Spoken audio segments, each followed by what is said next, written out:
ஆஹா! தப்பு தப்பு. இத பார்த்துட்டு பூரின்னு நெனச்சிராதீங்க. வெறும் 3 பொருள வச்சு ரொம்ப டெலிஷியஸான, டிஃப்ரெண்ட்டான ஒரு பிரேக்ஃபாஸ்ட் ரெசிபி தான் பார்க்க போறோம். சண்டே எல்லாரும் வீட்ல இருக்க அன்னைக்கு, கண்டிப்பா இந்த பிரேக்ஃபாஸ்ட் நீங்க ட்ரை பண்ணி பாருங்க. எல்லாருடைய மனசையும் கவர்ந்துருவீங்க. அது மட்டும் இல்லாம இந்த பிரேக்ஃபாஸ்ட்ட தேங்காய் சட்னியோட சாப்பிடுறதுக்கு ரொம்ப ரொம்ப சூப்பரா இருக்கும். வாங்க இந்த ரெசிபி எப்படி செய்றதுன்னு பார்ப்போம். பொன்னி பச்சரிசி இல்லாட்டினா ரேஷன் பச்சரிசி எதுனாலும் 1 கப் அளவுக்கு எடுத்துக்கோங்க. அது கூடவே 1/2 கப் அளவுக்கு கடலைப்பருப்பு, 1/4 கப் அளவுக்கு உளுந்து சேர்த்துக்கோங்க. எந்த கப்பில் அரிசி எடுக்கிறீங்களோ அதிலே பாதி அளவு கடலைப்பருப்பு, அதிலே கால்வாசி உளுந்து. இதுதான் அளவு. நல்லா எல்லாத்தையும் கழுவிட்டு ஒரு 4 மணி நேரம் ஊற வச்சுருங்க.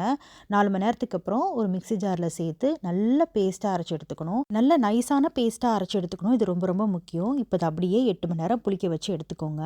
மாவு நல்லா இந்த மாதிரி பொங்கி வர்றது ரொம்ப முக்கியம்.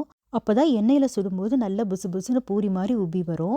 இப்போ தேவையான அளவுக்கு உப்பு சேர்த்து நல்லா கலந்து விட்டுக்கோங்க. எண்ணெய் நல்லா சூடு பண்ணிட்டு மிதமான தீயிலே வச்சு நல்லா அந்த மாதிரி சுட்டு எடுக்கணும். இது ரொம்ப ரொம்ப முக்கியம். அடுப்பு நல்லா மிதமாக இருக்கணும். எண்ணெயும் அதிக சூடாக இருக்கக்கூடாது. அப்படின்னா தான் அழகாக இந்த மாதிரி சூப்பராக உப்பி வரும். நல்லா இந்த சைட்ஸில் கோல்டன் கலர் வந்ததுக்கப்புறமா எடுத்துட வேண்டியதான். ஆக்சுவலாக ஜார்க்கண்டில் இது ரொம்ப ஃபேமஸான ஒரு பிரேக்ஃபாஸ்ட் ரெசிபி டுஸ்கான்னு சொல்லுவாங்க. அவங்க இதை கொண்டைக்கடலை கிரேவியோட சாப்பிடுவாங்க. ஆனால் எனக்கு என்னமோ நம்ம தேங்காய் சட்னியோட சாப்பிடும்போது ரொம்ப ரொம்ப சூப்பராக இருந்துச்சு. கண்டிப்பாக நீங்களும் ட்ரை பண்ணி பாருங்கள்.